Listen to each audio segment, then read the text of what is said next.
Hello friends, आप लोग की पढ़ाई अच्छी चल रही होगी। देखिए 2024 का हम लोग आर्ट एंड कल्चर का पीवाईक्यू कर रहे हैं, आर्ट एंड कल्चर का। और मैं बता दूं कि ये बहुत इम्पोर्टेंट ईयर है फ्रेंड्स, ये इम्पोर्टेंट ईयर है क्योंकि इसमें 14 क्वेश्चंस है, 14 क्वेश्चंस है। वीडियो लंबी जा सकती है लेकिन आपको क्या करना है, पेशेंस से सारे क्वेश्चंस को देखना है, सॉल्व करने का कोशिश करना है। और मैं बार बार बता रहा हूँ आपको कि आपको क्या करना है, नोट्स बनाते चलना है, ठीक है, ईयर वाइज। तो आप क्या करिए, ईयर आपको कहा मैंने बताया था, कुछ चीज़ें मैं फिर से बता देता हूँ। 1995 टू है ना, 1995 से 2025 तक आपको क्या करना है, सारे पीवाईक्यू करना है, ठीक है। तो एंशियंट इंडिया का मैंने मतलब प्राचीन भारत का मैंने अलग प्लेलिस्ट बना दिया, कंप्लीट हो चुका है वो, देखिए है ना। प्राचीन भारत हो गया, मध्यकालीन भारत मेडिवल इंडिया का मध्यकालीन का भी कंप्लीट हो गया, उसको देखिए। और 2011 तक, 2011 से पहले वाले जो पीवाईक्यू हैं इनमें, और मॉडर्न का भी, ठीक है, इन सब में आपको आर्ट एंड कल्चर मिक्स मिलेगा, ठीक है। 2011 से मैंने अलग किया हुआ है, 2011 से आर्ट एंड कल्चर अलग करके एक प्लेलिस्ट बनाया है। तो आर्ट एंड कल्चर वाला प्लेलिस्ट में आप जाके देखिए। तो 2014 का इंपॉर्टेंट क्यों हो गया, क्योंकि इसमें आपको 14 क्वेश्चंस है। तो आप समझ रहे हैं आर्ट एंड कल्चर कितना इंपॉर्टेंट सेगमेंट है यूपीएससी क्षेत्र में। ना सिर्फ प्रीलिम्स, आपको मेंस में भी आपको ये काम आएगा, ठीक है। तो अभी हम लोग प्री का है ना, प्री का आपको हम लोग पीवाईक्यू कर रहे हैं, पीवाईक्यू, ठीक है। ईयर कौन सा है, ईयर है आपको 2014। अब आइए सीधा क्वेश्चन को, क्योंकि देखिए फ्रेंड्स क्वेश्चंस बहुत ज़्यादा है, ठीक है, और ज़्यादा डिस्कस नहीं करेंगे, छोटे छोटे चीज़ों को लिखते चलिए। कुछ एक्सप्लेनेशन यहाँ दिए रखे हैं, बस उसी को समझेंगे। डिटेल में हम इनको किताबों में समझेंगे, अभी सिर्फ यूपीएससी पॉइंट ऑफ व्यू से हम लोग समझ रहे हैं कि कैसे उस टॉपिक को पढ़ना है जो यूपीएससी में पूछा जा रहा है, ठीक है। आइए पहला क्वेश्चन को करने का ट्राई करिए। शक संवत कैलेंडर से क्वेश्चन है फ्रेंड, देखिए शक संवत पर आधारित राष्ट्रीय पंचांग कैलेंडर है ना का एक चित्र ग्रेगोरियन कैलेंडर पर आधारित 365 दिन के सामान्य वर्ष की निम्नलिखित तिथियों में से किस एक तिथि के देन रूप है, ठीक है। ये समझिए, शक संवत के बारे में बताया गया है और आपको राष्ट्रीय पंचांग के बारे में बताया गया जिसको कैलेंडर हम लोग का जो है सो।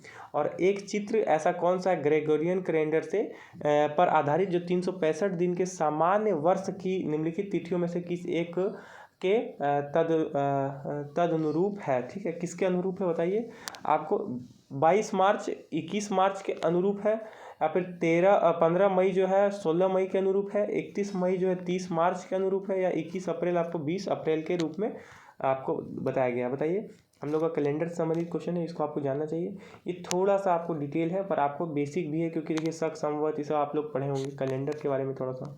तो बताइए इसका आंसर क्या हो जाएगा, इसका आंसर हो जाएगा ए, क्या हो जाएगा ए, 22 मार्च जो है 21 मार्च है ना, 22 मार्च या 21 मार्च। आइए थोड़ा सा एक्सप्लेन करते हैं, व्याख्या समझिए। कुषाण शासक कृष्ण कौन, कनिष्क है ना, कुषाण शासक कनिष्क, याद रखिए कुषाण जो शासन था टाइम पीरियड उसका, जो कनिष्क राजा था 78 ईस्वी में एक संवत चलाया, याद रखिए चीज़ों को, तीनों याद रखिए। 78 ईस्वी को एक संवत चलाया। प्रथम महीना चैत्र 22 मार्च अथवा 21 मार्च से आरंभ होता है, 22 मार्च या फिर 21 मार्च, ठीक है। इन दोनों में कन्फ्यूजन है, तो इसको देखिए कि इससे शक संवत का शुरुआत होता है 78 ईस्वी पूर्व, ठीक है। इस संवत का नाम शक संवत था। वर्तमान में भारत सरकार द्वारा इसी संवत का प्रयोग किया जाता है। जो हमारे घरों में कैलेंडर है वो शक संवत से प्रभावित है, जिसका टाइम पीरियड क्या था, कुषाण शासक कनिष्क ने बनवाया था 78 ईस्वी में, ठीक है। और कब से स्टार्ट हुआ था, प्रथम महीना जो चैत्र का था वो 22 चैत्र या फिर 21 मार्च है ना, ये चीज़ था, 22 मार्च या 21 मार्च। आइए कुछ और चीज़ समझते हैं। हिंदी या हिंदू महीने में वर्ष को निम्न तरीके से विभाजित किया गया है। तो आप ये देखिए, जो बुजुर्ग लोग आपके घर में होंगे, जो दादी होंगे या दादा होंगे आपके घर के, तो आप उनसे पूछिएगा, देखिए उनको काफ़ी हद तक ये चीज़ें पता होता है। हालांकि अभी भी हम लोग को ये चीज़ जानना चाहिए। तो ये चीज़ें देखिए, हमने घर में कई बार उनसे सुना है ना इन चीज़ों को, लेकिन हमने कभी भी इसको इग्नोर करना ज़्यादा सही समझा कि जब वो बोलते हैं कि वैशाख का महीना, तो हमें नहीं पता होता है कि वैशाख मतलब क्या होता है। इसलिए क्या होता है कि हमें क्या करना चाहिए, उन चीज़ों को जो आप दिनचर्या में सुनते हैं, बार बार सुनते हैं लेकिन इग्नोर कर देते हैं, उसको नहीं करना, आपको उसको याद रखना है। जैसे कि देखिए चैत्र माह मतलब क्या होता है, यहाँ समझिए, कुछ चीज़ें समझिए जो आपको क्या यहाँ बताया जा रहा है। आपको जो हिंदू महीने हैं या फिर हिंदी महीने, उसको विभाजित किया गया। समझिए चैत्र माह को क्या कहा जाता है, चैत्र को कहा जाता है मार्च अप्रैल का महीना। तो आप इसको लिख लीजिए ताकि आप बार बार जब घर में कोई बुजुर्ग बात करे तो आप वहाँ समझ पाएँ, ठीक है। किसी ने क्वेश्चन पूछा था कि आप याद करिए, आप जब गाँव में जाइएगा वहाँ आपको बुजुर्गों का ये मिलेगा, तो वहाँ पर उनको कैसे समझाइएगा बताइए। एज आई एस आप गए, आप गए फ्रेंड्स, तो आप कैसे वहाँ बात करिएगा जब उनको ये अगर मान लीजिए कि वो इतने पढ़े लिखे नहीं हैं और उनको ये महीना नहीं पता, वो चैत्र समझता है और आप चैत्र नहीं समझेंगे, तो इसलिए आपको दोनों चीज़ समझना है। आप लिखिए इसको, चैत्र माह का मतलब होता है मार्च अप्रैल का महीना, ठीक है फ्रेंड्स। वैशाख मतलब होता है अप्रैल मई, ज्येष्ठ मतलब होता है मई जून, ठीक है। और आषाढ़ मतलब होता है जून जुलाई, ठीक है, जून जुलाई। श्रावण मतलब होता है जुलाई अगस्त, और भाद्रपद होता है अगस्त सितंबर। और फिर आश्विन जो होता है, आश्विन वो कब है, सितंबर से अक्टूबर, ठीक है। और फिर कार्तिक क्या होता है फ्रेंड्स, अक्टूबर से नवंबर। तो और मार्ग शीघ्र है ना, मार्ग शीर्ष जो है ये अग्रहायण नवंबर दिसंबर का महीना, इसको दो नाम बोल सकते हैं, मार्ग शीर्ष एक मिनट फ्रेंड्स, या फिर अग्रहायण है ना, अग्रहायण। तो बताइए अभी क्या चल रहा है फ्रेंड्स, बताइए ये टाइम पीरियड का, या फिर ये चल रहा है पौष चल रहा है ना, दिसंबर जनवरी का टाइम पीरियड अब है, तो पौष चल रहा है। उसके बाद फिर माघ चल रहा है, जनवरी फरवरी, फागुन आपका फरवरी मार्च। तो इस तरह करके क्या है कि इन सब का एक दो बार आप इस्तेमाल करिए। जब आप इस टाइम पीरियड में हो तो पौष बोलिए, इस टाइम पीरियड में माघ बोलिए। इससे क्या होगा, आप एक बार याद हो जाएगा इसको, है ना। 2-3 बार घरों में ये आप करिएगा तो आपको याद हो जाएगा। कुछ चीज़ और समझिए, फागुन मतलब होता है फरवरी मार्च, तो ये चीज़ आप समझ गए। शक संवत के अलावा विक्रम संवत की समय गणना की एक प्रणाली है। शक संवत जो है सो आप विक्रम संवत भी समझ गए, आप शक संवत समझा एक आपने, और विक्रम संवत है ना, ये दो चीज़ समझिए। यह संवत 57 ईसा पूर्व से आरंभ हुआ है। तो आप बताइए कि शक संवत कब आरंभ हुआ, 78 ईसा पूर्व ना, यहाँ समझिए 78 ईसा पूर्व, यहाँ देखिए ऊपर देखिए हमने 78 ईसा पूर्व। शक है ना, कौन चलाया, कुषाण शासक कनिष्क ने शक संवत चलाया, ठीक है, शक संवत, इसको शक कहते हैं, ठीक है, शक संवत। और फिर आपको एक और संवत है विक्रम संवत, ये आपको 57 ईसा पूर्व में आरंभ हुआ। इसका प्रणेता जो है उज्जैन के सम्राट विक्रमादित्य को माना जाता है। तो उज्जैन के सम्राट विक्रमादित्य ने कौन सा आपको संवत चलाया, विक्रम संवत। संवत मतलब आप क्लियर हो रहे हैं फ्रेंड्स कि कैलेंडर बोला जा रहा है इसको, संवत मतलब कैलेंडर होता है, ठीक है, जो महीनों की गणना करता है, सालों की गणना करता है, आपने देखा होगा, ईयर्स का है ना, काउंटिंग करता है। 12 महीने का एक वर्ष और 7 दिन का एक सप्ताह रखने का प्रचलन विक्रम संवत से शुरू हुआ। तो कितना बेसिक चीज़ आपको पता चल रहा है इस प्रिपरेशन के दौरान में, कि जो 12 महीने का जो हम लोग देखते हैं कि जनवरी टू दिसंबर, और सप्ताह में 7 डे जो होता है फ्रेंड्स, संडे टू मंडे जो ये हम लोग पढ़ते हैं, सैटरडे का 7 दिन है ना, ये इसका जो शुरुआत है प्रचलन विक्रम संवत से माना जाता है। तो आप कितना इस तैयारी के दौरान आपने क्या सीखा कि हम लोग को जो हमारे भाषा में जो हिंदी भाषा या हिंदू भाषा में जो कैलेंडर है फ्रेंड्स, उसको आपने समझा, शक संवत शक समझा आपने, फिर आपने क्या समझा, आपने शक समझा, और एक और क्या आप समझे, विक्रम संवत है ना, विक्रम संवत, आप दोनों को समझे। एक को आपको ईस्वी समझे आप कब, ये वही सब याद रखिए। और जो ईयर्स का जो और महीने का जो प्रचलन चल रहा है, या फिर आप यूँ बोले कि जो 7 दिन का जो प्रचलन है वो वहाँ से शुरू होता है। आइए क्वेश्चन नंबर 2 देखिए, आपको चीज़ें समझ आ रही कि नहीं। फतेहपुर सिकरी, ये नाम आपने कई बार सुना होगा इतिहास में, ठीक है। फतेहपुर सिकरी का इबादत खाना क्या था, इबादत खाना जहाँ पे आप ईश्वर को याद करते हैं, ठीक है, इबादत खाना बुलाता है। तो फतेहपुर सिकरी का इबादत खाना क्या था बताइए, 2 नंबर का बताइए, इसका 2 नंबर का समझिए, इसमें से बताइए। राज परिवार के इस्तेमाल के लिए मस्जिद, जो इबादत खाना था वो राज परिवार के लिए जो इस्तेमाल किया जाता था मस्जिद, उसे बोला जाता था, बताइए ऐसा था। अकबर का निजी प्रार्थना कक्ष ये था क्या, बताइए। वह भवन जिसमें विभिन्न धर्मों के विद्वानों के साथ अकबर चर्चा करता था। क्या लगता है फ्रेंड्स, ये आपको पढ़ा हुआ याद आ रहा है कि जो अकबर ऐसा जो विभिन्न धर्मों के जो विद्वान हैं वो आके वहाँ पर बात करते थे, वो आपका फतेहपुर सिकरी का इबादत खाना माना जाता था। क्योंकि जो अकबर है वो विभिन्न धर्मों का इज्जत करता था और सभी धर्म के लोग विद्वान वहाँ आते थे और अकबर उनसे धर्मों की चर्चा करता था। आइए, वह कमरा जिसमें विभिन्न धर्म के कुलीन जन धार्मिक बातों के विचारार्थ जमा होते थे, ऐसा कुछ नहीं। चर्च अकबर भी रहता था इसमें मौजूद, इसमें अकबर नहीं है ऐसा कुछ नहीं है। तो ये वाला अकबर वाला, ये सी नंबर हो जाएगा आंसर, क्योंकि अकबर भी उस पर चर्चा करता था, हम लोगों ने पढ़ा है ये चीज़, ठीक है। तो सी हो जाएगा। कुछ बेसिक क्वेश्चन भी देखिए, आपको क्लियर है अगर चीज़ें तो याद होगी, थोड़ा समझ जाइए। अपनी प्रजा को धार्मिक स्वतंत्रता प्रदान कर अकबर ने इस्लाम धर्म के मूल तत्वों को समझने की उत्सुकता व्यक्त की। तो इस्लाम धर्म के प्रति वो क्योंकि खुद ही वो इस्लाम धर्म से संबंधित था, तो इस्लाम धर्म को जानने का, मूल तत्वों को समझने का उत्सुक रहता था। और क्या है कि सभी प्रजा को क्या किया, धार्मिक स्वतंत्रता प्रदान किया। ये बहुत ही कम मिलता है फ्रेंड्स उस टाइम पीरियड में, कई कम शासकों ने ऐसा किया जो धार्मिक स्वतंत्रता प्रदान किया। इसीलिए क्या है कि विभिन्न लोगों ने वहाँ जाके ओके, इसलिए अकबर को यहाँ पे हम लोग ग्रेट मानते हैं। देखिए इसी उद्देश्य हेतु 1575 में फतेहपुर सीकरी में इबादत खाने के निर्माण का आदेश दिया गया। ठीक है, तो 1575 में क्या हुआ कि आदेश हो गया कि फतेहपुर सीकरी में इबादत खाना का निर्माण किया जाएगा, जहाँ पर विभिन्न धर्म आपको मिलके वहाँ के विभिन्न धर्मों के विद्वान वहाँ आके अकबर के साथ चर्चा करेंगे। इसमें प्रति बृहस्पतिवार को संध्या के समय नियमित रूप से धार्मिक विचार विमर्श होता था। तो थोड़ा सा एक्सप्लेनेशन दिया हुआ है, इसको आप समझते चलिए कि बृहस्पतिवार ही एक ऐसा दिन था जब संध्या शाम के टाइम में, इवनिंग टाइम में धार्मिक विचार विमर्श होते थे, जब सभी धर्म आते थे। प्रारंभ में यह केवल मुसलमान शेख सैयद और उलेमाओं तक सीमित था। शुरू में क्या था कि सिर्फ वहाँ पे, क्योंकि ये उत्सुकता मुस्लिम धर्म को समझने के लिए, इस्लाम धर्म को समझने के लिए किया गया था, इसलिए शुरू में जो है यहाँ सिर्फ मुस्लिम शेख सैयद और उलेमा आते थे। ठीक है, और वहाँ चर्चा करते थे, यही तक सीमित था। बाद में फिर ये सीमा बढ़ी और अनेक धर्म भी आने लगे। उलेमाओं के आपसी द्वेष, उनकी विशिष्टता से अकबर बहुत असंतुष्ट हुए। वहाँ आपसी द्वेष था उन उलेमाओं के बीच। ठीक है फ्रेंड्स, हम लोग और भी जब डिटेल पढ़ेंगे तो और समझेंगे। फलतः सभी धर्मावलंबियों है ना, धर्मावलंबियों के लिए, जो धर्म के पालन करने वाले लोग हैं उनके लिए इबादत खाने का द्वार खोल दिया गया। तो क्या क्या, सभी धर्म के, जो सभी धर्मों के पालन करता है वो वहाँ आके सबके लिए वो द्वार खुल गया इबादत खाना। शुरू में द्वेष के कारण ऐसा किया गया। ठीक है, कारण भी आपको याद रखना है, किन कारणों से खुला, तो ये द्वेष के कारण से, आपसी द्वेष था आपको इन दोनों में। देखिए यहाँ पर उलेमाओं में क्या हो गया था, आपसी द्वेष था, और उनसे अकबर क्या हो गया था, बहुत असंतुष्ट हो गया था, जिससे कि ये सभी धर्मों वाले लोगों के लिए खोल दिया गया।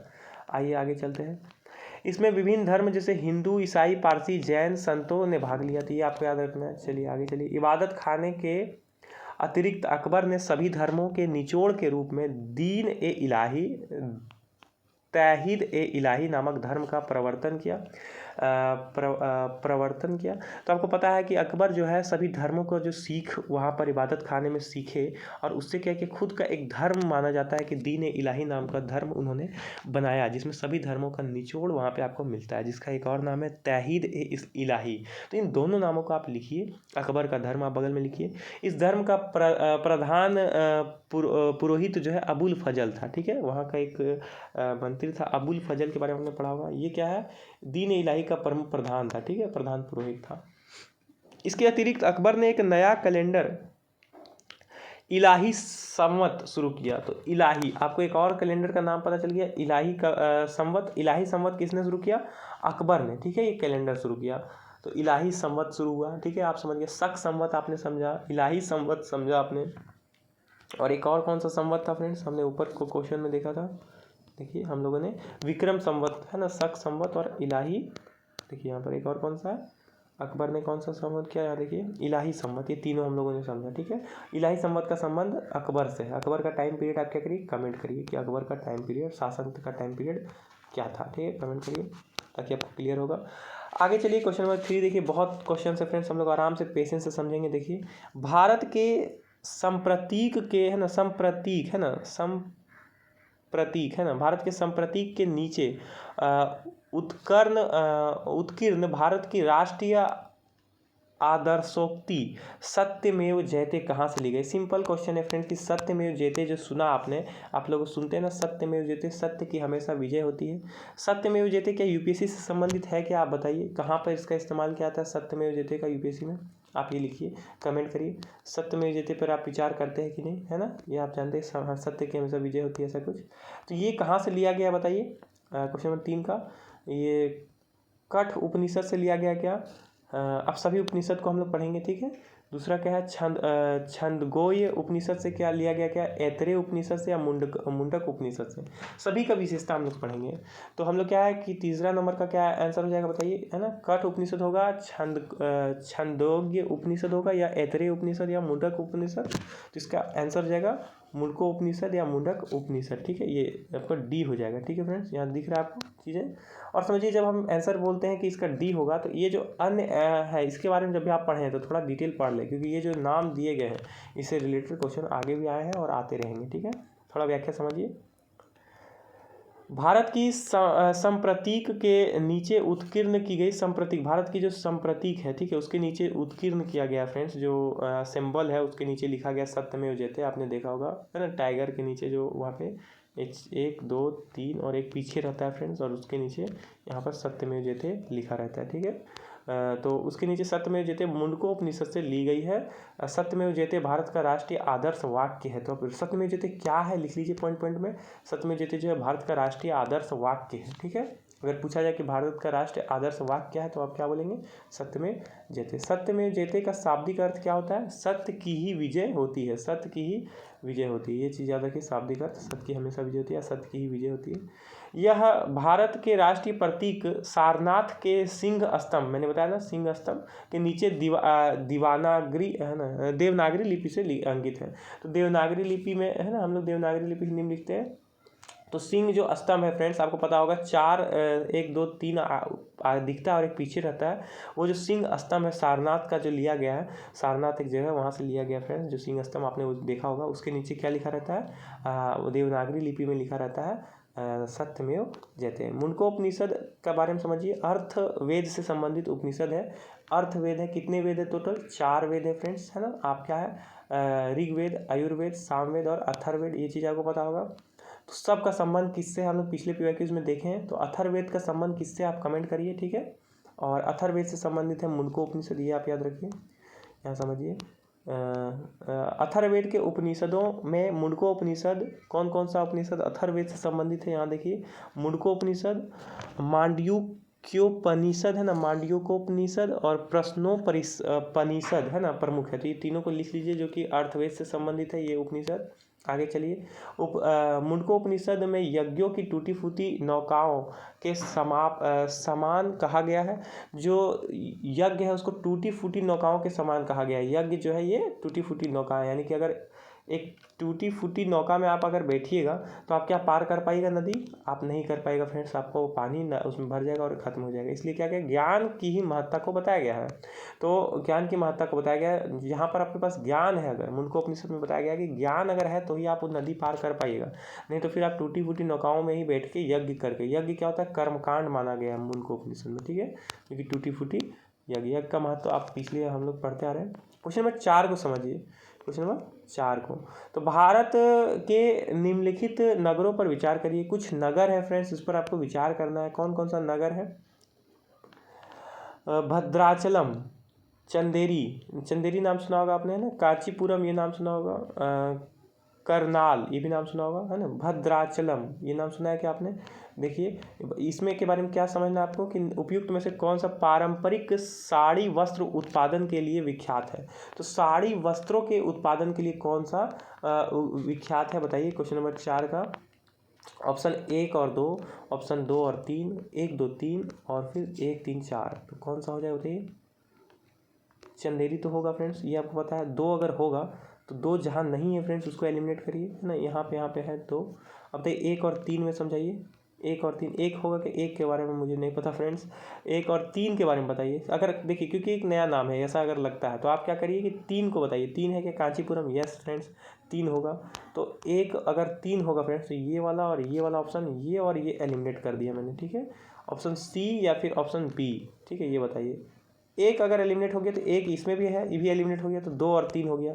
तो ऐसा जरूरी नहीं है कि आपको वो चीज़ पता हो कि 3 अगर आपने, 1 मिनट फ्रेंड देखिए, 2 आपको पता होगा कि, 1 मिनट, कौन सा ऑप्शन है इसका आंसर, 2 और बी होगा आंसर इसका, 2 और 3, 2 और 3, चंदेरी और कांचीपुरम, ये पता आपको। अगर ये नहीं पता है ये चीज़, करनाल में तो नहीं है, ये अगर नहीं पता आपको तो भी आपको वहाँ पर पैनिक नहीं करना है फ्रेंड, जो पता है उसके अकॉर्डिंग चलिए और एलिमिनेट कर दीजिए। ठीक है, तो इस तरह से आप आंसर पा सकते हैं। तो इसका क्या होगा, 4 का 2 हो जाएगा, बी। थोड़ा सा समझिए 4 का बी। अलग अलग शैलियों से की साड़ी में आप अगर पढ़ते फ्रेंड्स, आप अगर ये पढ़ते हैं, आप योजना और कुरुक्षेत्र अगर पढ़ते हैं तो वहाँ पे हर महीने जो आता है उसमें से एक महीना ना फ्रेंड्स आपको ग्रामीण टूरिज्म पे मिलता है, वो किताबें लिखा था। और फिर एक बार साड़ियों के बारे में, वस्त्रों के बारे में, हर एक राज्य के बारे में बताया था, विशेषताओं के बारे में तो वहाँ पे ये बताया है। हालांकि आपको हर एक सोर्स को पढ़ना नहीं है, मैं उसको भी मैं लाने का कोशिश करूँगा, ठीक है, उसको मैं एक्सप्लेन कर दूंगा इस चैनल में, लेकिन अभी नहीं। अभी हम लोग क्या कर रहे हैं, अभी हम लोग PYQ कर रहे हैं, देन हम लोग बुक करेंगे, PYQ के बाद बुक करेंगे विथ प्रैक्टिस के साथ।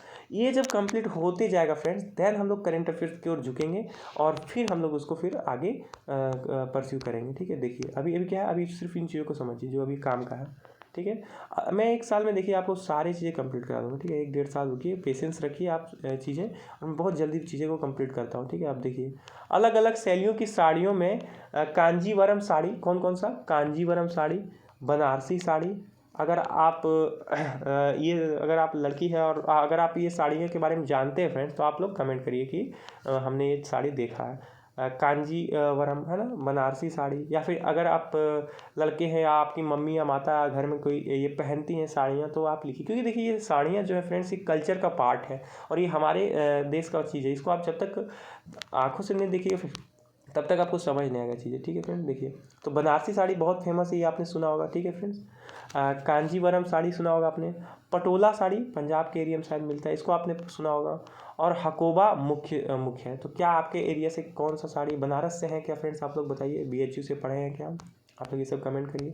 मध्य प्रदेश की चंदेरी, मध्य प्रदेश में कौन कौन सा, देखिए चंदेरी, महेश्वरी। असम की आप लिखिए, चलिए इसको मध्य प्रदेश का लिखिए, चंदेरी और महेश्वरी है साड़ी का, ठीक है। असम में मूंगा रेशमी, ओडिशा की आपको बेमकई, राजस्थान की बेथेज, गुजरात की गठोड़ा व पटोला ये गुजरात का है फ्रेंड्स, ठीक है। और बिहार का, ये पंजाब का नहीं, पटोला आपका गुजरात का, ठीक है। इसको देखिए और आगे चलिए। पटोला बिहार की तसर, छत्तीसगढ़ की केसा रेशमी साड़ी, महाराष्ट्र की पैठानी, तमिलनाडु की कांजीवरम, उत्तर प्रदेश का तांची और जमादानी। तांची और जमादानी उत्तर प्रदेश का ही है, और जमावार भी यहीं का है, जामवर है ना। और बनारसी व पश्चिम बंगाल की आपको बलूचरी। तो आपको क्या करना है, आप यहाँ पर ऐसे लिखिए अपने नोट्स में कि राजस्थान से कौन कौन सा है ना, गुजरात से कौन कौन सा है, असम का कौन कौन सा है, मध्य प्रदेश का कौन कौन सा है, उड़ीसा का कौन कौन सा है, समझ रहे फ्रेंड्स। इस तरह आप चलते रहिए। बिहार का लिखिए, बिहार का आप लिखिए, छत्तीसगढ़ी का लिखिए, उसके बाद फिर महाराष्ट्र का लिखिए, तमिलनाडु का लिखिए, और फिर एक कौन है, पश्चिम बंगाल, इसका लिखिए, ठीक है। और उत्तर प्रदेश इसका लिखिए। तो इन चीज़ों को क्या करिए, इनके जो फेमस आपको यहाँ लिखे गए हैं, इस सब आप वहाँ पे नोट्स में लिख लीजिए। आप 2-3 बार देखिए, आपको याद हो जाएगा, ठीक है। आगे चलते हैं, हम लोग डिटेल इसको समझेंगे, अभी सिर्फ इतना लिखते चलिए। भद्राचलम तेलंगाना में अवस्थित है। भद्राचलम कहाँ है, तेलंगाना में अवस्थित। मैंने बताया था ये भद्राचलम थोड़ा नया नाम है, तो ये तेलंगाना में अवस्थित है। तेलंगाना से है क्या फ्रेंड्स, आप लोग कमेंट करिएगा। यहाँ श्री रामचंद्र सीता स्वामी मंदिर के कारण प्रसिद्ध है। ये क्या है, इसके वजह से प्रसिद्ध है, ठीक है। करनाल हिंदी राज्य का एक शहर है जो यमुना नदी के प्राचीन किनारे के ऊंचे भाग पर स्थित है। यहाँ कंबल और जूते के का उद्योग काफ़ी उन्नत अवस्था में है। तो करनाल जो है ये कहाँ है, ये हरियाणा राज्य में स्थित है, और यहाँ जूते और कंबल बहुत ज़्यादा उन्नत किस्म के मिलते हैं। तो ये चीज़ें पढ़िए आप, ठीक है। ज्योग्राफी की किताबों में, NCERT की किताबों में, जो ये पॉलिटी की किताबें हैं, वहाँ पे ये सब बताया जाता है, ठीक है फ्रेंड। तो करनाल कहाँ है, हरियाणा राज्य का शहर है, यमुना नदी के प्राचीन किनारे ऊंचे भाग पर स्थित है। तो हरियाणा के पास यमुना नदी, ज्योग्राफी आप थोड़ा समझिए। और यहाँ क्या है, जूते और कंबल, यहाँ पे नदी है फ्रेंड्स, और यहाँ पर तो कृषि के लिए कोई दिक्कत नहीं होगा, तो जूते और कंबल यहाँ पे उन्नत होती है, ये याद रखिए। आगे चलिए, क्वेश्चन नंबर 5 करिए फ्रेंड्स। भारत के सांस्कृतिक इतिहास के संदर्भ में पंचायतन शब्द किसे निर्दिष्ट करता है। बहुत इंपॉर्टेंट क्वेश्चन है और बेसिक क्वेश्चन है ये। पंचायतन से क्या संबंधित है, तो ये मैंने शायद पिछले PYQs में भी बताया है, आप अगर देखे होंगे तो देखिए उसको। प्लेलिस्ट सबका मिल जाएगा आपको, आर्ट एंड सबका प्लेलिस्ट बना हुआ है, ठीक है। आर्ट एंड कल्चर, प्राचीन भारत और सबका बना हुआ है, देखिए आप जाके देखिए। इसका समझिए कि पंचायतन जो है फ्रेंड्स, यहाँ समझिए ये इनमें से कौन सा ऑप्शंस के लिए माना जाता है आपको भारत के सांस्कृतिक इतिहास के संदर्भ में, तो बताइए। पंचायतन ग्राम के श्रेष्ठ जनों की सभा है, ये सांस्कृतिक संदर्भ में नहीं है फ्रेंड्स, ठीक है। धार्मिक संप्रदाय है क्या, मंदिर रचना शैली है क्या, प्रशासनिक अधिकारी है क्या, नहीं। ये दोनों में बताइए। कंफ्यूज हो रहा है, पंचायत से आप कंफ्यूज हो सकते हैं, पंचायतन बट नहीं।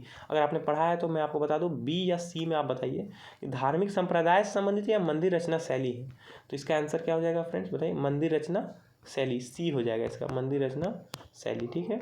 थोड़ा समझिए। पंचायतन ये आपने ग्रंथों में पढ़े भी होंगे, अगर जो थोड़ा पूजा पाठ में बिलीव करते तो। पंचायतन शब्द मंदिर रचना शैली से संबंधित है। एक हिंदू मंदिर तब पंचायतन शैली का कहलाता है जब मुख्य मंदिर 4 सहायक मंदिरों से घिरा होता है। तो मुख्य जो मंदिर है, मेन मंदिर है, वो 4 सहायक मंदिरों से घिरा अगर रहेगा फ्रेंड्स, तो क्या कहेगा, पंचायतन कहला जाएगा। ठीक है, ये हिंदू मंदिरों का है कि एक मंदिर 5 से घिरा हुआ है अन्य मंदिर से। आमतौर पर हिंदू पश्चिम पूर्व धुरी के साथ बनाया जाता है। जो हिंदू मंदिर है फ्रेंड्स, ये पश्चिम पूर्व धुरी के साथ बनाया जाता है। ये चीज़ें आप कुछ आर्किटेक्चर में, मंदिर निर्माण शैली में आप पढ़ते हैं कि जो आमतौर पर हिंदू मंदिर है वो पश्चिम पूर्व धुरी के साथ बनाया जाता है। ऐसे में 4 सहायक मंदिर उत्तर पूर्व, दक्षिण पश्चिम व दक्षिण पश्चिम में स्थित होता है। ठीक है, उत्तर पश्चिम में। तो कौन कौन सा हो गया फ्रेंड, धुरी हो गया। देखिए आपको मुख्य रूप से हिंदू मंदिर पश्चिम पूर्व, ठीक है, 4 दिशा इधर हो गया, उत्तर दक्षिण पूरब पश्चिम। ठीक है, और ये 8 दिशा हो गया। ठीक है, उत्तर पूरब है ना, दक्षिण पूरब, ऐसे करके आप इस तरह कर सकते हैं, उत्तर पश्चिम और दक्षिण पश्चिम। ठीक है, तो पश्चिम पूरब हो गया आपको। उसके बाद फिर हो गया आपका 4 सहायक मंदिर जो हो गया उत्तर पूरब, दक्षिण पश्चिम और उत्तर पश्चिम। ठीक है, होंगे स्थित। ये दिशा आप समझ गए। पंचायतन मंदिरों के उदाहरण समझिए, आप लिख लीजिए इसको। पंचायतन मंदिर आप समझ गए, जो ऐसे मंदिर जो चारों तरफ से घिरे रहते हैं मंदिरों से। ठीक है, कितने मंदिरों से घिरे रहते हैं, 4 मंदिरों है ना, 4 सहायक, मुख्य मंदिर जो 4 सहायक मंदिरों से घिरा रहता है, ये आपने पढ़ा। अब सभी के नाम लिखिए। पंचायतन मंदिर के उदाहरण कौन कौन होंगे। कंदीरा महादेव खजुराहो में स्थित है, ब्रह्मेश्वर मंदिर भुवनेश्वर में, लक्ष्मण मंदिर खजुराहो में, लिंगराज मंदिर भुवनेश्वर में। क्या आप कोई मंदिर गए हैं फ्रेंड्स, या उनका चित्र देख के कमेंट करिए कौन सा मंदिर आपको ज़्यादा अच्छा लगता है। दशावतार मंदिर जो है देवगढ़ उत्तर प्रदेश में है, गोंडेश्वर मंदिर जो है महाराष्ट्र में है। तो ये सारे मंदिर क्या हो गए आपको, पंचायतन मंदिर के सर्वश्रेष्ठ उदाहरणों से एक हो गए। भारत में मंदिरों के निर्माण की शैली के आधार 3 भागों में विभाजित किया गया है। नागर शैली के मंदिर, उत्तर भारतीय शैली को बोला जाता है नागर शैली के मंदिर, द्रविड़ शैली के मंदिर दक्षिण भारतीय शैली, और बेसर शैली के मंदिर मिश्रित। इन दोनों का मिश्रण आपको दक्षिण इसमें मिल जाएगा, बेसर में। तो ये चीज़ आप समझ गए। क्वेश्चन नंबर देखिए 6 समझिए, 6 का बनाइए। निम्नलिखित युग्मों में से कौन सा एक भारतीय सत्य दर्शन का भाग नहीं है फ्रेंड्स। सत्य दर्शन आपने पढ़ा होगा, तो इसका भाग नहीं है पूछ रहा है। ठीक है, भाग है नहीं, कौन सा नहीं है बताइए। तो मीमांसा और वेदांत है क्या। उसके बाद न्याय और वैशेषिक और लोकायत और कापालिक, सांख्य और योग, सब अलग अलग है। बताइए, सोच के बताइए, थोड़ा सा डिटेल है ये, अगर आपने पढ़ा है तभी आप बता पाइएगा। तो इसका आंसर क्या हो जाएगा, जो भाग नहीं है वो लोकायत और कापातिक, जो कापालिक है फ्रेंड्स, कापालिक, ये जो ऑप्शन नंबर सी है ये इसका आंसर हो जाएगा, ये नहीं है भाग। थोड़ा सा समझिए। षड् दर्शन को आस्तिक दर्शन के नाम से भी जानता है। आस्तिक पता है आपको, नास्तिक दर्शन होता है और आस्तिक दर्शन। तो ये सत्य दर्शन जो आस्तिक दर्शन के नाम से जाना जाता है, इसकी संख्या 6 है फ्रेंड्स, 6। सत्य में मतलब 6 होता है, 6 संख्या है। हिंदू धर्म में दर्शन की अनंत प्राचीन परंपरा रही है। वेदों की सत्ता को स्वीकार करने के कारण सत्य दर्शनों को आस्तिक दर्शन कहा गया है। ये पता चलिए आपको कि सत्य दर्शन जो है आस्तिक दर्शन है, और हिंदू धर्म के दर्शन अत्यंत परंपरा की रही है। इस वजह से हिंदू दार्शनिक परंपरा में विभिन्न प्रकार के आस्तिक दर्शनों के अलावा अनिश्वरवादी, भौतिकवादी दार्शनिक परंपराएं भी विद्यमान रही है। ये चीज़ आप जानिए। ऐसा नहीं कि सिर्फ आपको आस्तिक दर्शन वहाँ मिलेगा, साथ में अनिश्वरवादी और भौतिकवादी भी आपको कुछ कुछ विद्वान मिल जाते हैं। अब सत्य दर्शन के उनके प्रमाण, उनके प्रेरणा समझिए। जो सत्य दर्शन है आपको 6 है, मैंने बताया था कितने हैं, ये 6 है। इसके प्रेरणा देखिए, पहला है आपको सांख्य दर्शन। सांख्य कौन है, इसको लिख लीजिए, ये चीज़ इंपॉर्टेंट हो जाएगा। सांख्य किसने, महर्षि कपिल। या ऊपर वाले पीवाईक्यू में भी पूछा गया है, पीवाईक्यू में पूछा गया ना, सांख्य कपिल, महर्षि कपिल। न्याय दर्शन जो है, न्याय ये महर्षि गौतम, और योग कौन है, महर्षि पतंजलि। तो सांख्य हो गया महर्षि कपिल, न्याय हो गया महर्षि गौतम, और योग हो गया महर्षि पतंजलि। वैशेषिक हो गया आपका महर्षि कनाद, है ना, कनाद, इसको लिखिए। पूर्व मीमांसा जो दर्शन है ये महर्षि जैमिनी है, जैमिनी। अभी भी जो जैमिनी चल रहा है वो जैमिनी नहीं फ्रेंड्स, महर्षि जैमिनी है। ठीक है, आगे देखिए। वेदांत, उत्तर मीमांसा, इनके जो ये आपको प्रतिपादक है, जो प्रेरणा है पूर्व मीमांसा के, वो है महर्षि जैमिनी, ये मैंने बताया। वेदांत या उत्तर मीमांसा का महर्षि बादरायण है ना, बादरायण ये है। और लोकायत, ये चीज़ ऊपर समझा आपने। और लोकायत और चौकी दर्शन एक प्राचीन भौतिकवादी नास्तिक दर्शन है। तो लोकायत या फिर चाविक दर्शन जो है ये क्या है, भौतिकवादी नास्तिक दर्शन है। ऊपर बताया गया था कितने तरह से, भौतिकवादी दार्शनिक है ना, अनिश्वरवादी, ये सब बताया गया था, और आस्तिक दर्शन। तो आगे चलिए। यह केवल प्रत्यक्ष प्रमाण को मानता है ना, परलौकिक सत्ताओं को स्वीकार नहीं करता है। कपालिक एक तांत्रिक शैव संप्रदाय, जो कपालिक है फ्रेंड्स, यहाँ देखिए जो हम लोग पढ़ रहे हैं, देखिए लोकायत और शाविक दर्शन, ये भौतिकवादी नास्तिक है, ये समझ गए आप लोग। ये आपको प्रत्यक्ष प्रमाण मांगता है, ये परलौकिक सत्ताओं को स्वीकार नहीं करता है कि ईश्वर होगा, आप जो प्रत्यक्ष दिखता है बस उसी को मानता है। कपालिक एक तांत्रिक शैव संप्रदाय है। कपालिक क्या है, एक तांत्रिक शैव संप्रदाय है जिसमें वामाचार अपने चरम रूप में पाया जाता है। तो ये क्या करिए आप, ये सबको लिखिए, यहाँ से लिखिए 6 गो जो ये सट दर्शन है, इसके प्रणेता और सांख्य, न्याय, योग, वैशिष्ट, पूर्व मीमांसा, वेदांत, इसको लिखिए। लोकायत और चाविक दर्शन, इसको लिखिए कि ये भौतिकवादी नास्तिक दर्शन है, यहाँ पर प्रत्यक्ष प्रमाण का है और परलौकिक सत्ताओं को नहीं स्वीकार करता है। और कपालिक एवं एक तांत्रिक ये संप्रदाय है। तो ये सब लिखिए। आगे चलिए, क्वेश्चन नंबर 7 देखिए फ्रेंड्स, क्या क्वेश्चन आपको समझ आ रहे हैं। क्वेश्चन नंबर 7 देखिए।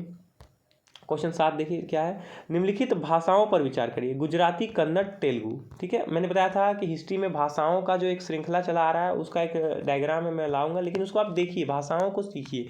तो गुजराती, कन्नड़, तेलुगु, इसमें आप समझिए क्या पूछ रहा है कि उपयुक्त में से किसको या फिर किनको, है ना, किसको या किनको सरकार ने क्लासिक भाषा या भाषाएं घोषित किया है। क्लासिक्स भाषा किसे घोषित किया गया, बताइए। गुजराती, कन्नड़, तेलुगु।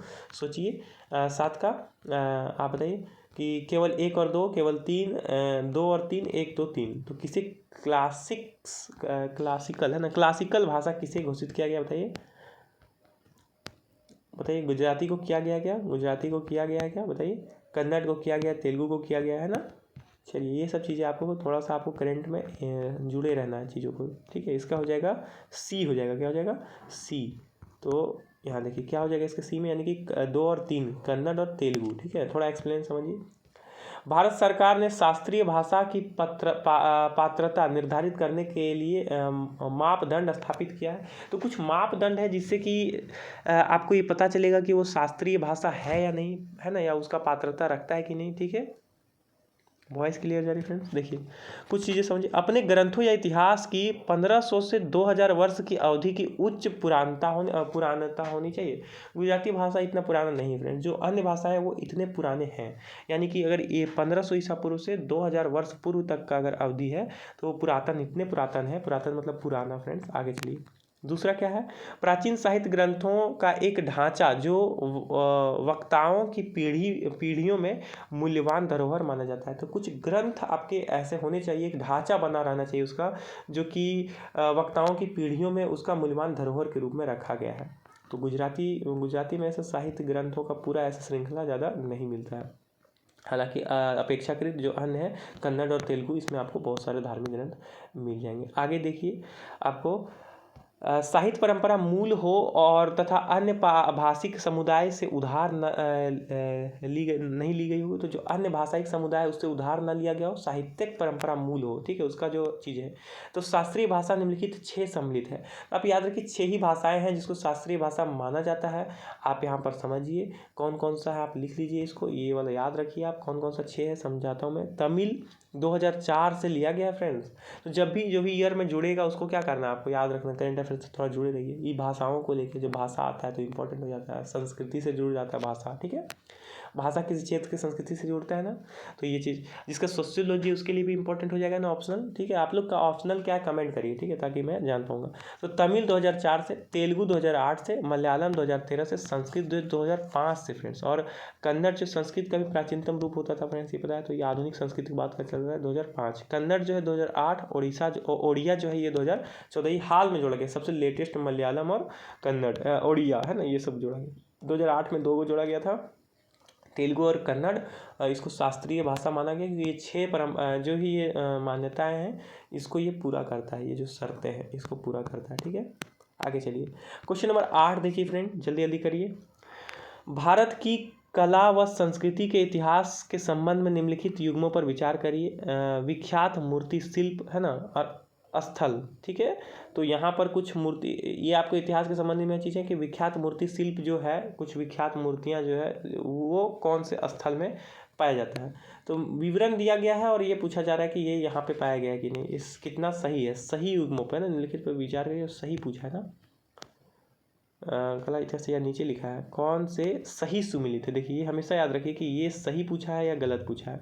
तो आगे पढ़ते देखिए, आपको सही पूछा है या, देखिए इसको समझिए। बुद्ध की महापरिनिर्वाण की एक भव्य प्रतिमा जिसमें ऊपर की ओर अनेक देवी संगीतज्ञ तथा नीचे की ओर अनेक दुखी अनुयायी दर्शाए गए हैं। ऐसा एक मूर्ति है फ्रेंड्स, वो क्या अजंता में है कि नहीं ये बताइए। ये एक ऐसा है फ्रेंड्स, ये क्या अजंता में है क्या बताइए। दूसरा है प्रस्तर पर उत्कीर्ण विष्णु के वाराह अवतार की विशाल प्रतिमा है ना, जिसमें वह देवी पृथ्वी को गहरे विक्षुब्ध सागर से उबारते हुए दर्शाए गए हैं, माउंट आबू। देखिए फ्रेंड, मूर्तियां हर जगह पाई जा रही है, लेकिन क्या वो उसी जगह पे पाई जा रही है, ये क्वेश्चन है। ठीक है फ्रेंड्स, आगे चलिए। विशाल गोलास्मों पर उत्कीर्ण अर्जुन की तपस्या गंगा अवतार है ना, गंगा अवतरण, ये मामल्यपुरम बताइए। ये थोड़ा आपको अजीब लग सकता है फ्रेंड्स, और अगर 2 और 1 में आप क्लियर हैं कि ये सही है और ये गलत है, 2 और 1 और 2 में, तो आप क्या करिएगा, एलिमिनेट करना शुरू करिएगा। ठीक है, 1 और 2 में अगर आपको ये पता है, कितना है 8 नंबर ना, कौन सा सही लग रहा है आपको बताइए। अगर आपको पता है कि 2 गलत है फ्रेंड्स, 1 सही है 2 गलत, तो 1 जहाँ जहाँ पे है इसको आप रहने दीजिएगा, और 2 जहाँ जहाँ पे उसको क्या करिएगा आप एलिमिनेट कर दीजिएगा। तो आपके पास 2 ऑप्शन बचेगा। तब पर भी आपको अगर ये नहीं पढ़ा आपने तो आप नहीं बना पाइएगा। देख रहे हैं फ्रेंड्स, हार्ड है क्वेश्चन। तीसरा नंबर को पता होना चाहिए आपको। विशाल गोलास्मो है ना, गोलास्मो पर उत्कीर्ण जो अर्जुन की तपस्या को दिखाया गया है, गंगा अवतरण दिखाया गया, ये कहाँ पे, मामल्लपुरम में है। बताइए मामल्यपुरम में है क्या, ये सही है बात। तो क्वेश्चन नंबर 8 है, क्वेश्चन नंबर का 8 का हो जाएगा सी हो जाएगा फ्रेंड्स। 1 और 3 कुछ हद तक हमने एलिमिनेट किया कि 2 नंबर काट दिया, ये वाला और ये वाला हटाया था, 50-50 का गेम था, बट आपको ये पता होना चाहिए। पर हाँ, फिर भी आप कर सकते हैं फ्रेंड, डुएबल है, क्योंकि आपको ये कंफर्म है कि 1 नंबर तो होगा। ये देखिए, ये तो पता है ना आपको, ये अगर कंफर्म है कि 1 नंबर होगा, तो हमने क्या किया था पहले कि 1 नंबर जहाँ जहाँ था वहाँ वहाँ हमने रखा था शर्त, तो 3 उसमें डाउट में आ गया था। ठीक है, तो वहीं पे वो 1 नंबर है, इसलिए ये यहीं पे एलिमिनेट हो गया। ठीक है फ्रेंड्स, और फिर 2 नंबर भी एलिमिनेट हो गया, तो इसलिए फिर ये आंसर आ गया हम लोग। तो थोड़ा सा आपको लॉजिकल रहना पड़ेगा चीज़ों को। देखिए, थोड़ा हो सकता है आप घबरा जाए, लेकिन एलिमिनेट करने का तरीका से आप कर सकते हैं। हालांकि आप एलिमिनेशन उतना काम है नहीं, थोड़ा बहुत आता है क्वेश्चन एलिमिनेशन पे, बट यस स्टिल ये आप वहाँ पे आपको फ़ायदा करेगा। आप सीखिए इन चीज़ों को। बुद्ध के महापरिनिर्वाण की एक भव्य प्रतिमा अजंता में पाई गई है, जिसमें ऊपर की ओर अनेक देवी देवता, नीचे दुखी अनुयायी दर्शाए गए। तो ऊपर जो है खुशी है क्योंकि बुद्ध को ज्ञान प्राप्त हुआ, महानिर्वाण है ना, और ऊपर में भव्य जो सभी देवी देवता है वह संगीत बजा रहे हैं, और नीचे क्या है आपको, अनुयायी दुखी में है। तो ये चीज़ दिखाया गया है आपको अजंता में, याद रखिए। प्रस्तर पर उत्कीर्ण विष्णु विहार अवतार है ना, वराह अवतार आपने देखा होगा, अवतार जिसमें पृथ्वी को बचाया जाता है। विशाल प्रतिमा उदयगिरी की गुफाओं मध्य प्रदेश में पाई गई फ्रेंड्स। कहाँ पे पाई गई है, मध्य प्रदेश उदयगिरी की गुफाओं में पाई गई है। और वहाँ कहाँ बताया गया था ऑप्शन में बताया गया था कि माउंट आबू में। नहीं फ्रेंड्स, माउंट आबू नहीं, इसलिए मैंने बताया कि जो चीज़ जहाँ पाई गई उसको याद रखिए कि कौन सा कहाँ का विशेषता है। तो ये आपने समझा कि उदयगिरी की गुफाओं में पाया गया कि वराह अवतार को पाया गया। इसमें भगवान वराह पृथ्वी देवता को गहरे विक्षुब्ध सागर से उबारते हुए दर्शाया गया है। ये चीज़ समझिए। उदयगिरी के बारे में समझिए। मध्य प्रदेश में गुफाओं संख्या 5 को वराह गुफा के नाम से जाना जाता है। ये हम लोग आर्ट एंड कल्चर में बहुत बेहतरीन से पढ़ते हैं ना। उदयगिरी जो है ये गुफा संख्या 5 को वराह गुप्तार से कहा जाता है। वाराह गुफा के नाम से जाना जाता है। यहाँ पत्थर को काटकर एक वराह अवतार की मूर्ति बनाई गई। तो पत्थरों को काट के फ्रेंड्स, समझ रहे हैं कितना मुश्किल हुआ होगा उस समय, उतना यंत्र भी नहीं था। मूर्ति का मुख्य भाग वराह के रूप में है तथा शेष भाग हिस्सा मानवाकृत है। पुराणों के अनुसार वाराह भगवान वराह है ना, या फिर वाराह भगवान ने हिरण्याक्ष राक्षस से पृथ्वी का उद्धार किया था। तो ये चीज़ें आपको पता होगा। वाराह के कंधे पर नारी रूपी पृथ्वी को दर्शाया गया। जो वाराह का कंधा है, वाराह अवतार जो विष्णु लिए हैं, उनका जो कंधा है उस पर आपको पृथ्वी को दर्शाया गया है। साथ में दिखाई दे रही जलधाराएं गंगा तथा यमुना की प्रतीक है। जो जलधाराएं वो गंगा और यमुना। हिस्ट्रियन के तौर पर आप जब पढ़िएगा तो ये समझ जाइएगा कि वो टाइम पीरियड जब ये चीज़ दर्शाया जा रहा है, तब आप गंगा और यमुना एग्जिस्ट करती थी। वो नदियाँ, दो नदियाँ, उनका महत्व था। ये चीज़ आप सीख पाते हैं उस तरह। उल्लेखनीय है कि बादामी गुफाओं में भी गुफा संख्या 2 में विष्णु वराह अवतार द्वारा पृथ्वी को गहरे सागर से उबारते हुए दर्शाया गया है। तो ये चीज़ याद रखिए कि आपको एक सेकंड, उदयगिरी के मध्य प्रदेश में जो है वहाँ पे दिखाया गया गुफा संख्या 5 को वराह गुफा ही कहा जाता है। एक ये हो गया, अगर ऑप्शन में ये भी है। दूसरा है ऑप्शन की बादामी गुफा जो है फ्रेंड्स, उसमें भी गुफा संख्या 2 में आपको वराह अवतार दिखाया गया है। ये चीज़ें अनेक जगह दिखाई गई है, ठीक है, लेकिन जो प्रसिद्ध है उसे हमें याद रखना है। विशाल गोलाश्मों पर उत्कीर्ण अर्जुन की तपस्या या गंगा अवतरण की मूर्ति कहाँ पे पाई गई फ्रेंड्स? मामल्लपुरम में पाई गई। ये ऑप्शन में था ना, ऊपर हमने देखा था। अर्जुन की तपस्या का निर्माण 7वीं शताब्दी में किया गया था, जो कि 43 फीट की ऊंचाई पर स्थित है। तो ये जो तपस्या किया गया, अर्जुन की तपस्या, ये 43 फीट ऊंचे स्थान पर है फ्रेंड्स, और ये 7वीं शताब्दी में किया गया था। आप समझ सकते हैं इतनी ऊंचाई पर ये कलाकृतियाँ निर्मित करना। इस स्थान पर खुली जगह पर एक पत्थर का खंभा रखा हुआ है। तो एक पत्थर का खंभा रखा हुआ है फ्रेंड्स, इसे गंगा के अवतरण के नाम से भी जाना जाता है। तो गंगा अवतरण ये याद रखिए, और फिर अर्जुन तपस्या 43 फीट, समझ रहे फ्रेंड्स, 7वीं सदी टाइम पीरियड देखिए। माउंट आबू के बारे में लिखा गया था ना, तो माउंट आबू क्या है फ्रेंड्स समझिए। माउंट आबू हिंदू और जैन धर्म की प्रमुख तीर्थ स्थल है। तो याद रखिए माउंट आबू किससे संबंधित है? हिंदू और जैन धर्म से। जैनियों का दिलवाड़ा मंदिर यहाँ प्रमुख आकर्षण है। तो टूरिज्म में हम लोग पढ़ते हैं फ्रेंड्स कि दिलवाड़ा जो मंदिर है ये फ्रेंड्स माउंट आबू में है, और ये जैनियों के लिए प्रसिद्ध है, इसलिए उपयुक्त विकल्पों में यह असंगत है। आप ये समझ गए, आगे चलिए। क्वेश्चन नंबर 9 देखिए फ्रेंड्स। क्वेश्चन नंबर 9, क्या चीज़ें आपको समझ आ रही है? 9 में जल्दी जल्दी करने की कोशिश करो फ्रेंड्स। विख्यात सत्रिय नृत्य, याद रखिए सत्रिय नृत्य, ठीक है, सत्रिय नृत्य, इसको लिखिए सत्रिय नृत्य के संदर्भ में निम्नलिखित कथनों पर विचार करिए। क्या आपने नृत्यों को अच्छा से पढ़ा है? सत्रिय नृत्य, सभी नृत्य को ये आपको है कौन सा सही है पूछा है, ठीक है, याद रखिएगा सही है, कंफ्यूज नहीं होना इसमें। समझिए ये 3 कथन है, बताइए। सत्रिय संगीत नृत्य तथा अभिनय का एक सम्मिश्रण है। एकदम सही बात है फ्रेंड्स कि ये नृत्य भी है और थोड़ा सा आपको संगीत भी बजता है इसमें। ये आपको अभिनय का सम्मिश्रण उदाहरण है। यह असम के वैष्णवों की शताब्दियों की पुरानी जीवन परंपरा है। क्या ये असम से संबंधित है? यस फ्रेंड, ये असम से सत्रिय नृत्य है। हर राज्य का जो नृत्य प्रसिद्ध वो आपको लिखना है। क्या आप असम से हैं और आप ये सत्रिय नृत्य देखें या किए हैं, ये बताइए, आप लोग कमेंट करिए। और यह कैसा है, आप कैसा अनुभव करते हैं इसके बारे में भी लिखिए अगर आप असम से। तो अगर आप अन्य जिलों से या अन्य राज्यों से, दूसरे से, तो आप क्या करिए, इस नृत्य को देखिए और बताइए कि कैसा नृत्य ये है, आपको कैसा लगता है, और आपके क्षेत्र का प्रसिद्ध नृत्य क्या है, कमेंट करिए। इससे आप बहुत कुछ सीख पाएंगे। यह तुलसीदास, कबीर और मीराबाई द्वारा रचित भक्ति गीतों में शास्त्रीय रागों तथा तालों पर आधारित है। क्या यह है फ्रेंड्स? आप सोचिए, देखिए उपयुक्त 1 और 2, 2 और 3, और 1 और 2 और 3 है ना। क्वेश्चन नंबर 9 का मैंने बताया 1 और 2 तो सही है फ्रेंड्स। तो 1 और 2 जहाँ जहाँ है फ्रेंड्स, इसको आप क्या करिए, 2 नहीं है तो इसको एलिमिनेट करिए, 1 नहीं है तो इसको एलिमिनेट करिए, 1 और 2 है, 1 और 2 है, 3 क्या है क्या नहीं, ये 2 क्वेश्चन में आप सोचिए और इसको बताइए। ये दोनों एलिमिनेट कर दिया गया है, बताइए। तो इसका क्या हो जाएगा? बी हो जाएगा आंसर। क्या हो जाएगा? बी। तीसरा नंबर नहीं फ्रेंड्स, ये गलत है, ये बी, केवल 1 और 2 ही सही था। यहाँ समझिए कुछ एक्सप्लेनेशन। 15वीं शताब्दी ईसा पूर्व में असम के महान वैष्णव संत और साधु सुधारक श्रीमंत शंकर देव द्वारा सत्रिय नृत्य को वैष्णव धर्म के प्रचार हेतु प्रारंभ किया गया था। तो ये समझिए 15वीं शताब्दी के आसपास में असम में महान वैष्णव धर्म के जो संत सुधारक थे, क्या नाम था? श्रीमंत शंकर देव द्वारा सत्रिय नृत्य का वैष्णव धर्म में प्रचार हेतु प्रारंभ किया गया था। तो याद रखिए, नाम याद रखिए श्रीमंत शंकर देव, और ये नृत्य को याद रखिए, और कौन सा राज्य का है ये, और कौन सा भगवान का संबंधित है। तो वैष्णव धर्म से संबंधित है असम से है, 15वीं शताब्दी टाइम पीरियड है, और शंकरादेव एकदम इंपॉर्टेंट लाइन हो जाता है यहाँ से यहाँ तक, इसको लिखिए। नृत्य के बारे में थोड़ा समझिए। इस नृत्य शैली के वैष्णव मठ या विहारों में धार्मिक विचारों एवं सत्रों के जुड़ाव के कारण इसे सत्रिया नाम दिया गया। तो क्यों दिया गया इसका सत्रिया नाम? कि ये धार्मिक विचार जो है विहारों मठों से संबंधित है, कौन सा? वैष्णव से। ठीक है, आगे चलिए, इसलिए इसका नाम सत्रिया दिया गया। इस नृत्य शैली को संगीत नाट्य अकादमी द्वारा 15 नवंबर 2000 को अपने शास्त्रीय नृत्य की सूची में शामिल किया गया, जिसमें से शास्त्रीय नृत्यों की संख्या बढ़कर 8 हो गई। तो उन 8 शास्त्रीय नृत्यों को आप जाके सर्च करिए फ्रेंड्स। और 15 नवंबर 2000 को क्या क्या हुआ था आप बताइए। अनेक कुछ राज्य भी बने थे, उसके नाम लिखिए।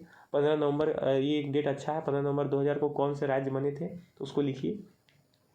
और आप क्या समझ रहे हैं कि ये चीज़ होगी। और आप समझिए कि शास्त्रीय नृत्य जो है फ्रेंड्स, ये कौन सा कितने बढ़ के हो गए? 8 हो गए। कहाँ पर? आपका संगीत अकादमी है ना, संगीत नाटक अकादमी द्वारा। ठीक है, तो ये चीज़ें याद रखिए। आगे चलिए, 8 का लिस्ट आप देखिए जाके। क्वेश्चन नंबर 10 देखिए। 9 का बी आंसर था, मैंने आपको बताया था। 9 का बी, 1 और 2 सही था, तीसरा गलत था। आइए 10 नंबर समझिए, जल्दी जल्दी करिए फ्रेंड्स, क्वेश्चन लंबे, जल्दी करिए। भारत की संस्कृति एवं परंपरा के संदर्भ में कालारी पयट्टू, कलारीय पट्टू है ना, कलारी पयट्टू, क्या पढ़ेंगे फ्रेंड्स को? कलारी पयट्टू है ना, क्या है कलारी पयट्टू क्या है? देखिए फ्रेंड्स, आपने, मैं बार बार बोल रहा हूँ कि जो टर्म्स आते हैं उसको हमेशा आप ध्यान रखिए।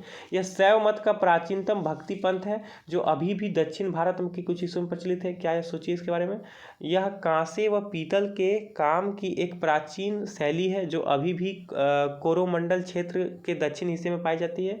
या फिर यह नृत्य नाटिका का एक प्राचीन रूप है, और मालाबार के उत्तरी हिस्से में एक जीवंत परंपरा है। ये आप समझिए। अगला ऑप्शन है, यह प्राचीन मार्शल कला है और दक्षिण भारत के कुछ हिस्सों में जीवंत परंपरा रखता है। तो आप क्या करिएगा, इसको समझिए। क्वेश्चन नंबर 10 का क्या हो जाएगा? पूछा क्या है कि कौन सा संदर्भ में व्याख्या करता है 10 का, तो क्या हो जाएगा? ये हो जाएगा 10 का डी हो जाएगा। क्या हो जाएगा? डी।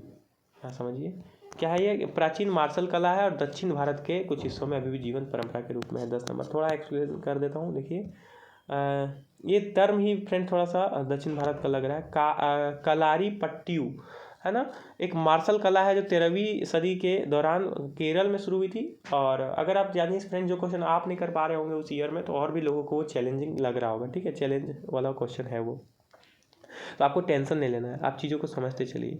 तो ये क्या शुरू हुआ? आपको 13वीं सदी में शुरू हुआ और केरल में शुरू हुआ। ठीक है, 13वीं सेंचुरी में और केरल में।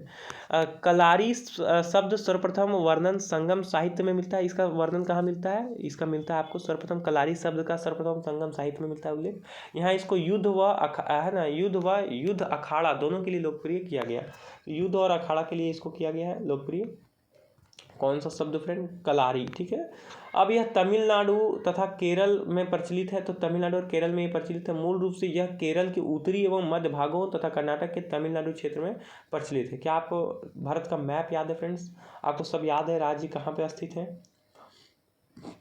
कलारी पट्टू तकनीक कदम एवं आसन का एक संयोग होती है। एक परंपरा से दूसरी परंपरा में इस शैलियों में काफ़ी भिन्नता देखी जाती है। तो आप समझ रहे हैं कि कदम और आसन का ये जो रोल है फ्रेंड्स, और आपस में थोड़ा सा परंपरा में शैलियों में भिन्नता भी आपको दिखने को मिलेगा।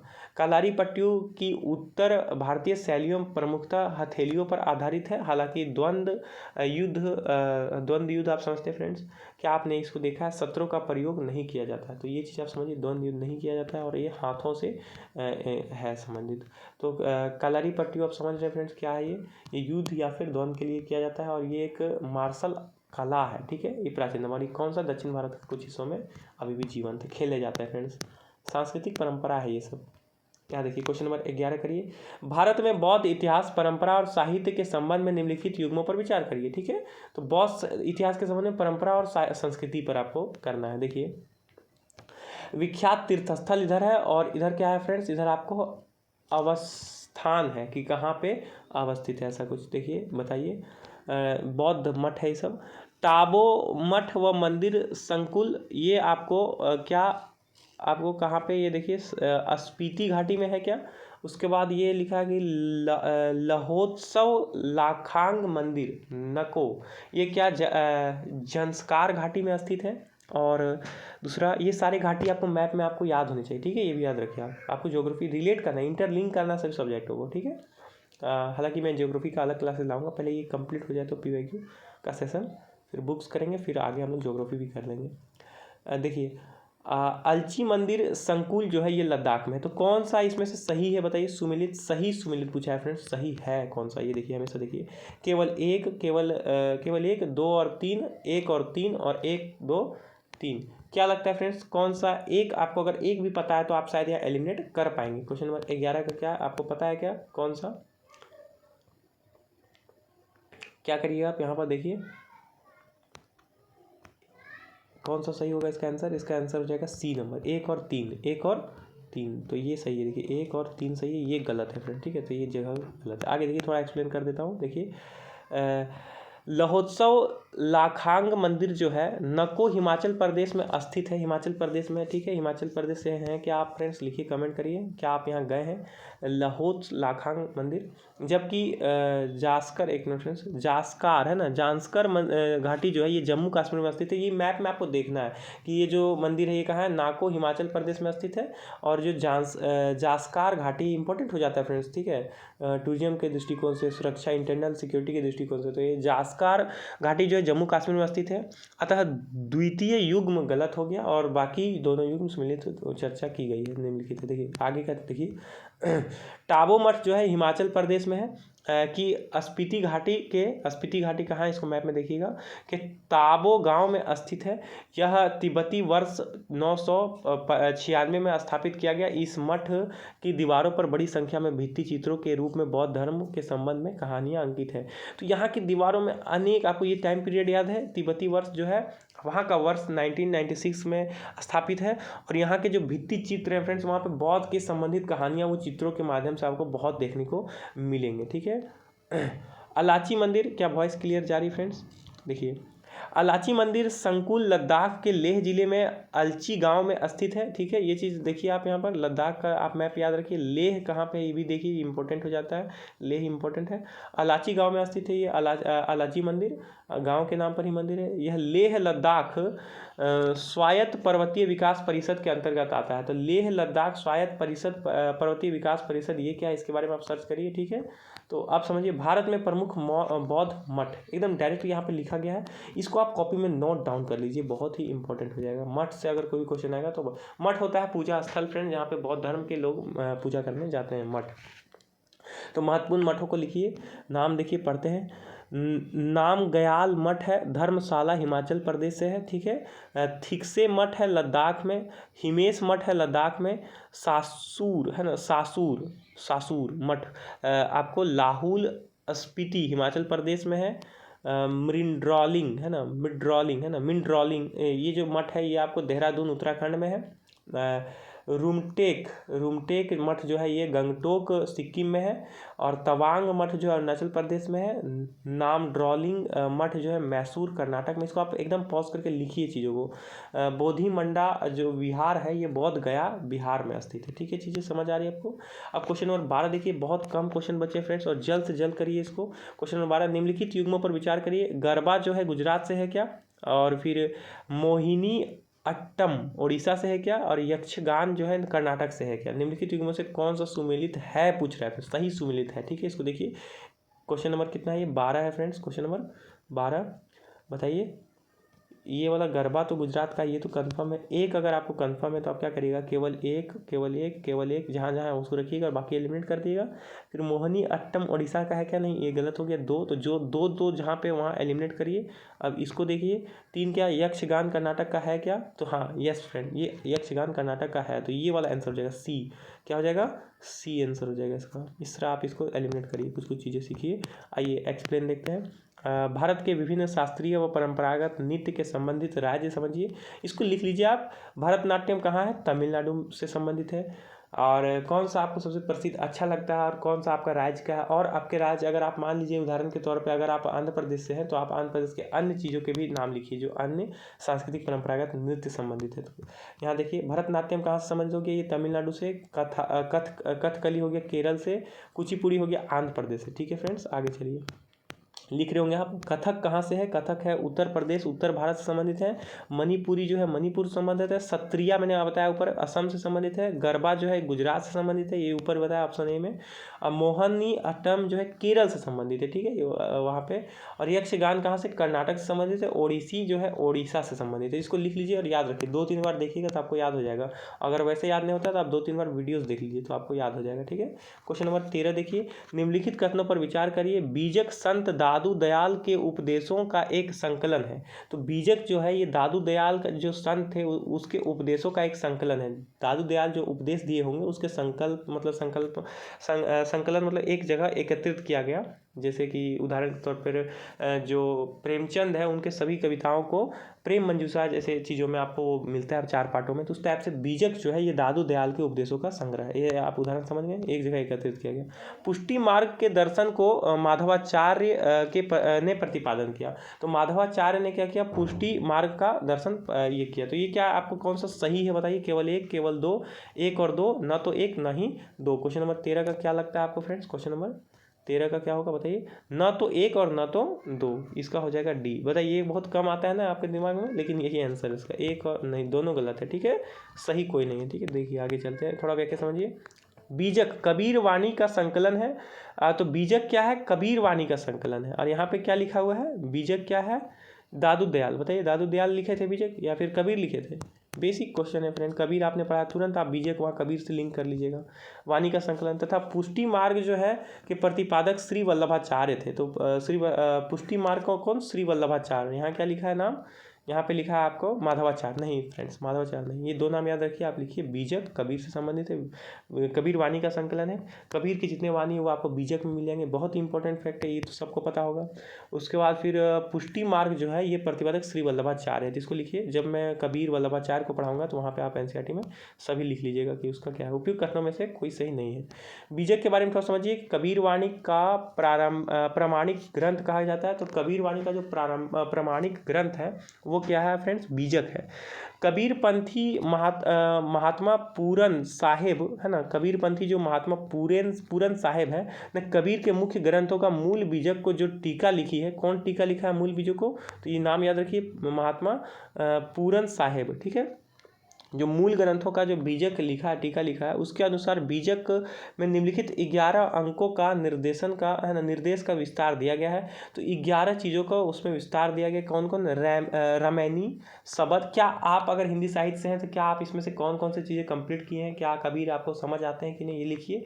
और अगर आप ऐसे भी अगर इंटरेस्टेड हैं इस हिंदी साहित्य को पढ़ने में तो आप बताइए कि कबीर क्या आपको समझ आते हैं कि नहीं। और रैमिनी शब्द, ज्ञान, चौतीसा, विप्रम तीसी कहरा है ना, विप्रम तीसी कहरा, बसंत, चाचर, बेली, बरहुली, हिडोला, साखी, ये सब आपको साखी इंपॉर्टेंट है। तो ये सब ये आपको क्या मिलता है, 11 को, ये लिखिए 11 नाम और इसको लिखिए कि ये मूल पाठ है आपका बीजक का। और बीजक अगर आप इसका कुछ बुक अगर आपको मिलता है, आप खरीद पाएँ तो जरूर खरीदिए, आप इसको पढ़िए, बहुत ही बेहतरीन ज्ञान मिलेगा आपको कबीर वाणी में, ठीक है फ्रेंड्स। आज भी कबीर दोहे कहे जाते हैं, कबीर बहुत इंपॉर्टेंट है फ्रेंड्स। वल्लभाचार्य द्वारा प्रतिपादित शुद्ध द्वैतवाद दर्शन के भक्ति मार्ग को पुष्टि मार्ग कहते हैं। पुष्टि मार्ग किससे संबंधित है, तो शुद्धाद्वैतवाद से संबंधित है और वल्लभाचार्य जो इसके प्रतिपादित किए हैं।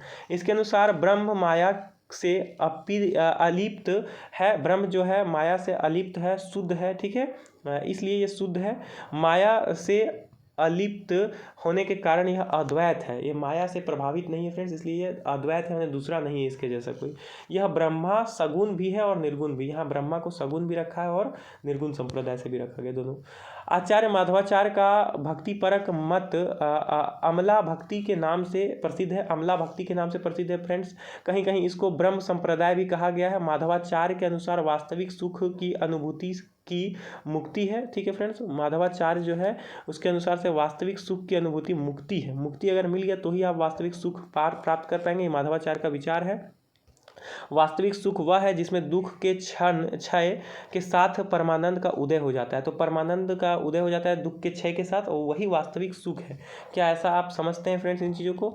आगे चलिए क्वेश्चन नंबर 14, ये लास्ट क्वेश्चन है फ्रेंड्स इस ईयर का, बहुत इंपॉर्टेंट सेगमेंट था, आप इसको कंप्लीट करने की कोशिश करिए। मंगानियार के नाम से जाना जाने वाला लोगों का समुदाय है ना, तो एक लोगों का समुदाय है। कितना इंपॉर्टेंट क्वेश्चन है ये, आर्ट एंड कल्चर का क्वेश्चन है।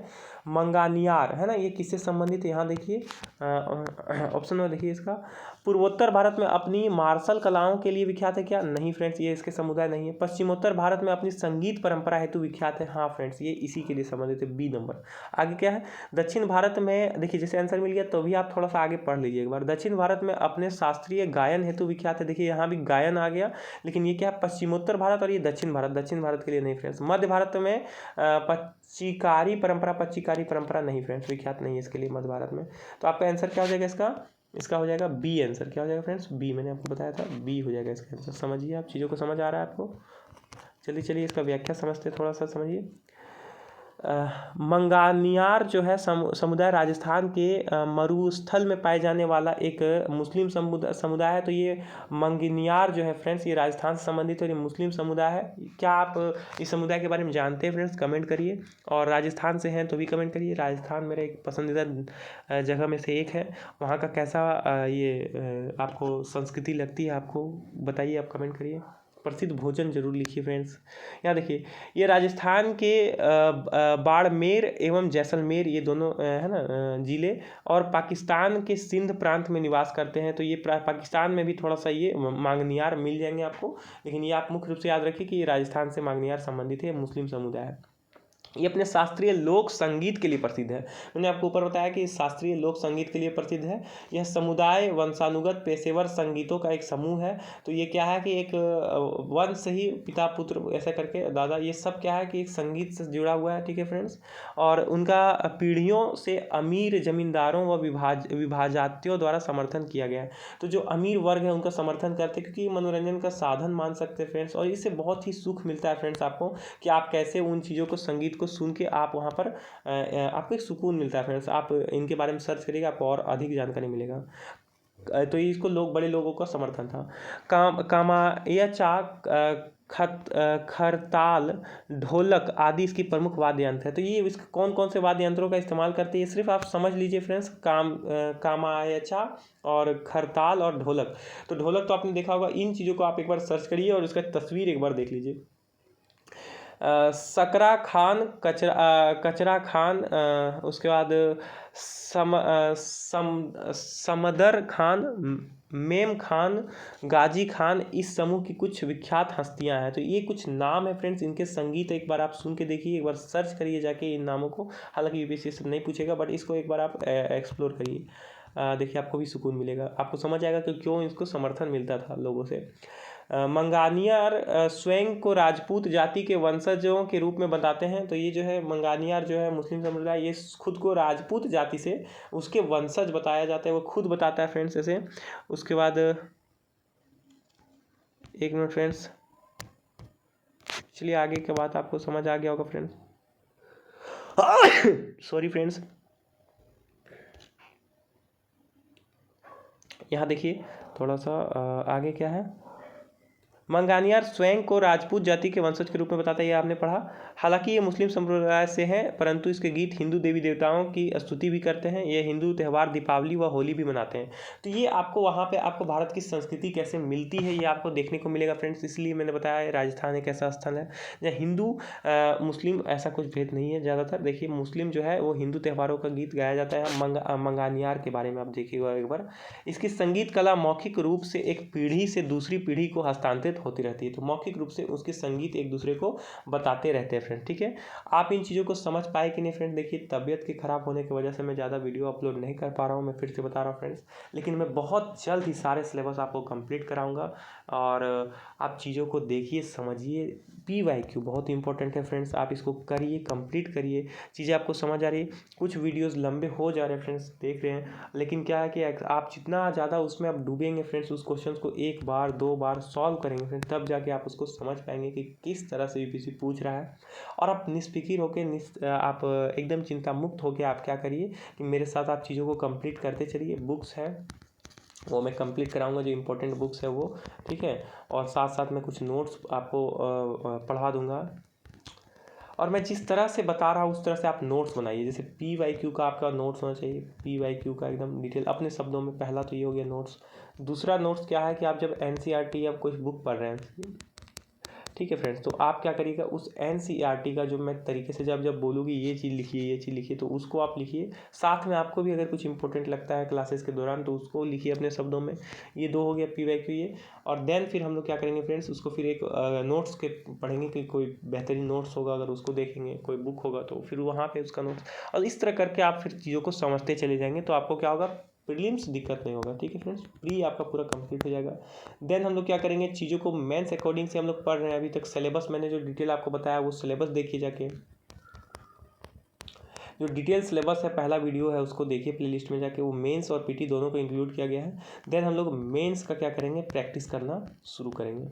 ठीक है फ्रेंड्स, टेस्ट करेंगे और प्रैक्टिस करेंगे, और फिर क्या चीज़ों को समझिए, और फिर हम लोग क्या करेंगे, टॉपर्स कॉपी देखेंगे। ठीक है, टॉपर्स कैसे लिखते हैं, हम लोग धीरे धीरे इसमें प्रोसेस में जुड़ते चले जाएंगे। ठीक है, PYQs देखेंगे मेंस का, कि मेंस का फ्रेंड, ठीक है।